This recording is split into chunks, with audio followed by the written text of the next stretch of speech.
వ్యవస్థలను అడ్డు పెట్టుకుని నవ్యాంధ్రప్రదేశ్ని ఈ దేశంలోనే నవ్వుల పాలు చేసిన జగన్ కబంధ హస్తాల నుండి ఈ రాష్ట్రాన్ని పరిరక్షించుకోవడమే లక్ష్యంగా ప్రతి ఒక్కరూ పనిచేయాలని గాజువాక నియోజకవర్గ టీడీపీ జనసేన బీజేపీ ఉమ్మడి అభ్యర్థి పల్లా శ్రీనివాసరావు అన్నారు. గాజువాక 70వ వార్డు డ్రైవర్స్ కాలనీలో వార్డు టీడీపీ జనసేన బీజేపీ ఆధ్వర్యంలో ఇంటింటికి ఎన్నికల ప్రచార కార్యక్రమాన్ని విస్తృతంగా నిర్వహించారు. కూటమి పార్టీలో అధికారంలోకి వచ్చిన మరుక్షణమే బాబు సూపర్ 6 ద్వారా అభివృద్ధి మరియు సంక్షేమానికి అధిక ప్రాధాన్యత ఇస్తామని పల్లా అన్నారు. సంక్షేమ పథకాలు నేరుగా ఇంటికి తీసుకువచ్చే ఒక బృహత్తరమైన పథకాలతో నారా చంద్రబాబు నాయుడు నాయకత్వంలో రాబోయే ప్రభుత్వం పనిచేస్తుందని అన్నారు. నారా చంద్రబాబు నాయుడు, పవన్ కళ్యాణ్, మోదీ నాయకత్వంలో ఉన్న కూటమి అభ్యర్థుల్ని ఆశీర్వదించాలని ఇంటింటికి వెళ్లి ప్రజలను కోరారు. వార్డు అధ్యక్షులు హోయిలాడ శంకర్ ఆధ్వర్యంలో జరిగిన కార్యక్రమంలో జనసేన బీజేపీ నాయకులు, కార్యకర్తలు పాల్గొన్నారు. మరి ఈరోజు 70 వార్డులో మేము తిరుగుతున్నాం. ఇందులో మరి మా తెలుగుదేశం, జనసేన, బీజేపీ నాయకులందరూ కూడా కలిసికట్టుగా మమ్మల్ని తీసుకెళ్తున్నారు. ప్రజలందరూ కూడా చాలా హుషారుగా ఉన్నారు. పండగ వాతావరణంలో జరుగుతుంది. ఇది ప్రచార యాత్రలా లేదు, విజయోత్సవ యాత్రలా కనిపిస్తుంది. క్లియర్గా వైసీపీ ప్రభుత్వాన్ని ఇంటికి పంపించబోతున్నారు.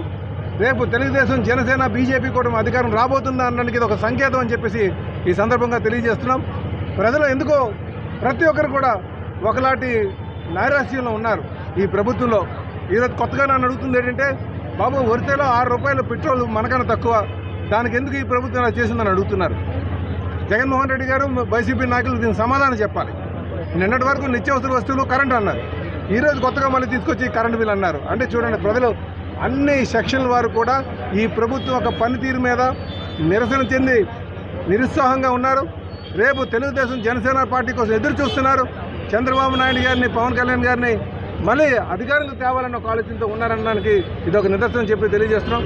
తెలుగుదేశం పార్టీ శ్రేణులతో పాటు జనసేన, బీజేపీ శ్రేణులు కూడా చాలా ఉత్సాహంగా పాల్గొంటున్నారు. ఖచ్చితంగా మేము విజయం సాధిస్తాం గాజువాక నుంచి అని. అలాగే ఎన్డీఏ కూటమి రేపు ప్రభుత్వం స్థాపించిందనడానికి ఇది ఒక నిదర్శనం చెప్పి ఈ సందర్భంగా తెలియజేస్తున్నారు. శ్రీ పల్లా శ్రీనివాసరావు గారి ప్రచారం ఈరోజు 70 వార్డు డ్రైవర్స్ కాలనీ ఎల్వి నగర్లో జరుగుతున్నది. దీనికి బీజేపీ, జనసేన, టీడీపీ నుంచి వందలాదిగా కార్యకర్తలు, నాయకులు తరలివచ్చి ఈ యొక్క ప్రచారంలో పాల్గొని ఇంటింటికి కరపత్రాలు అందజేసి ఈ యొక్క వైఎస్ఆర్సీపీ ప్రభుత్వానికి చరమగీతం పాడి మే 13వ తేదీన సైకిల్ గుర్తుపై ఓటు వేసి అఖండ మెజార్టీని చేకూర్చాలని అభ్యర్థించడం జరుగుతుంది. గత 5 ఏళ్లలో మనం చూస్తున్నాం, వైఎస్ఆర్సీపీ ప్రభుత్వంలో రాష్ట్రం అన్ని రంగాల్లోనూ కుదేలైపోయింది, అప్పుల పాలైపోయింది. దేశంలో ప్రధానమంత్రి శ్రీ నరేంద్ర మోదీ గారు అత్యంత వైభవంగా దేశాన్ని ఆర్థికంగా అభివృద్ధి చేస్తుంటే, రాష్ట్రంలో మాత్రం వైఎస్ఆర్సీపీ మన ఆంధ్రప్రదేశ్ రాష్ట్రాన్ని యువతకి ఉద్యోగాలు లేకుండా అప్పుల పాలు చేసింది. ఈ యొక్క పాలన మారాలి. ఖచ్చితంగా కూటమి జనసేన, బీజేపీ, టీడీపీ అభ్యర్థి కూటమి మన రాష్ట్రంలో కూడా వస్తే ఖచ్చితంగా రాష్ట్రం అన్ని రంగాల్లో అభివృద్ధి చెందుతుంది. గాజువాకలో పల్లా శ్రీనివాసరావు గారు మంచి వ్యక్తి, ఆయనకి సైకిల్ గుర్తుపై ఓటు వేసి గెలిపించాలని అభ్యర్థిస్తున్నాం. అదేవిధంగా ఎంపీ అభ్యర్థి శ్రీభర్త గారు కూడా మరి మన విశాఖపట్నం జిల్లాలో గతంలోనూ కూడా కేవలం 4,000 ఓట్లతో ఓడిపోయారు. ఈసారి 3 పార్టీలు కలిసాయి కాబట్టి 3 లక్షల పైగా మెజార్టీ వస్తుందని ఆశిస్తున్నాం. ఓటర్ మహాశయులు అందరూ కూడా మే 13వ తేదీని సైకిల్ గుర్తుపై ఓటు వేసి మా ఉమ్మడి అభ్యర్థి శ్రీ పల్లా శ్రీనివాసరావుని గెలిపించాలని మరొకసారి